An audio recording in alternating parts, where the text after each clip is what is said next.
Hello，歡迎嚟到暖意廚房。今日嘅推介係芝士蒜蓉包，自己整新鮮又好食。Let us begin。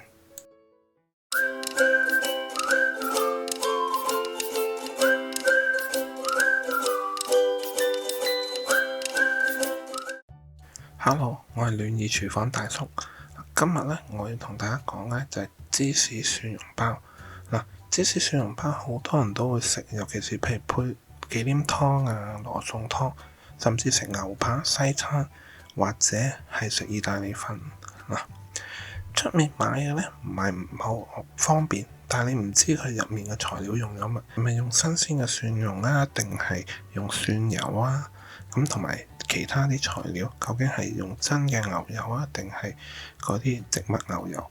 咁所以咧自己整咧，其實又方便又快。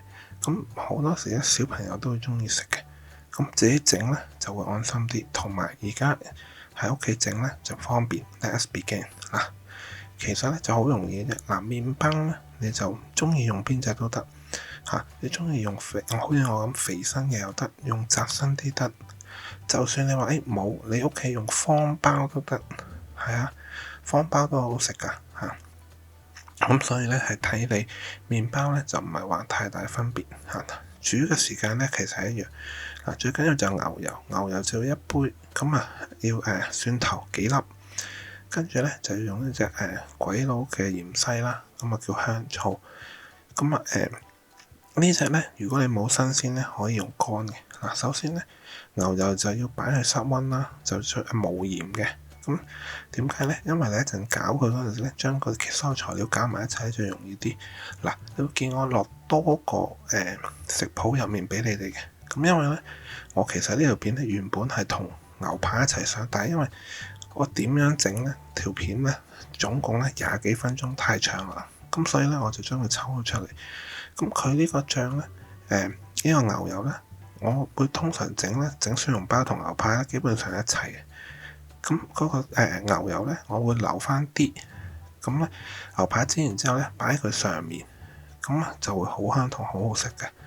咁你哋中意咧都可以試下，咁但係咧就個份量就要多少少，因為唔使好多㗎，你每個上面擺少少整靚佢同埋好味嘅啫。蒜蓉咧就要切粒，咁同埋嗰個香菜咧都係要切粒，你盡量咧就將佢切成差唔多 size， 咁你一陣攪勻之後咧睇出嚟咧就靚好多。蒜蓉咧你可以用機嚇，咁咧我就覺得用手切咧就快啲，同埋對我嚟講方便啲。你睇你冇所謂，將啲整碎佢就得噶。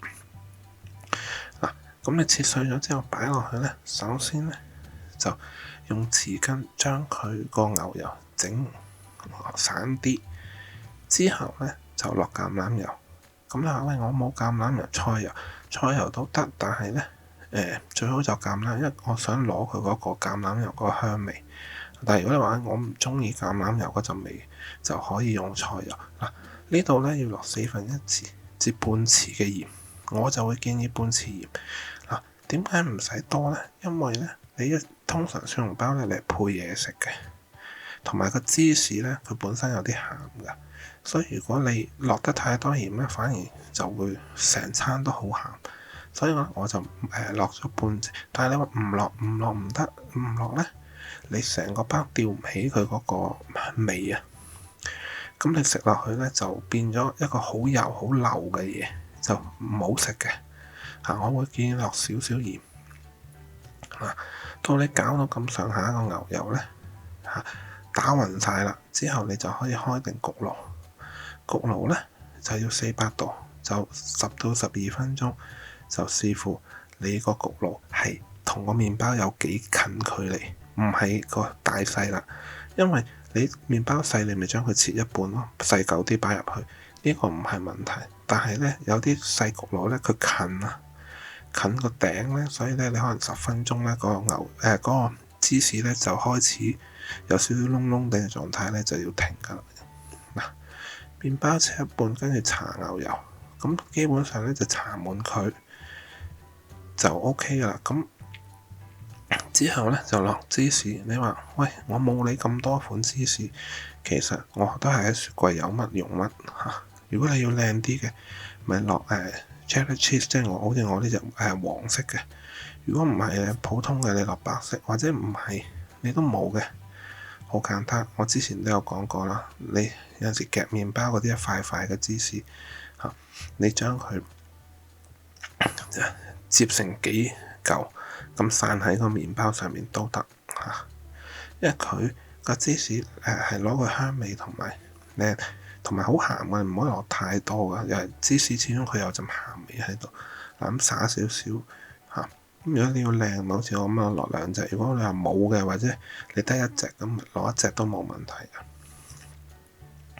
跟住咧攞去焗，焗完之後咧攞出嚟嗰陣時咧要等一陣，因為咧你即刻切咧個麵包咧外面好脆嘅，中間腍啊，所以咧等佢大概30秒1分鐘之後你先好去切咧，咁就會易切好多嘅嚇。嗱，就係咁簡單嘅啫。嗱，如果我整到，你哋都一定整到嚇。如果你中意我 video 嘅話，記得俾個 like 我，訂閱我頻道，撳個鐘仔，咁我下次煮嘢食嘅時候咧，你就唔會錯過啦。嗱，記住我聽日仲有條片同你哋分享點樣整美國牛扒零失敗。聽晚見，thank you，拜拜。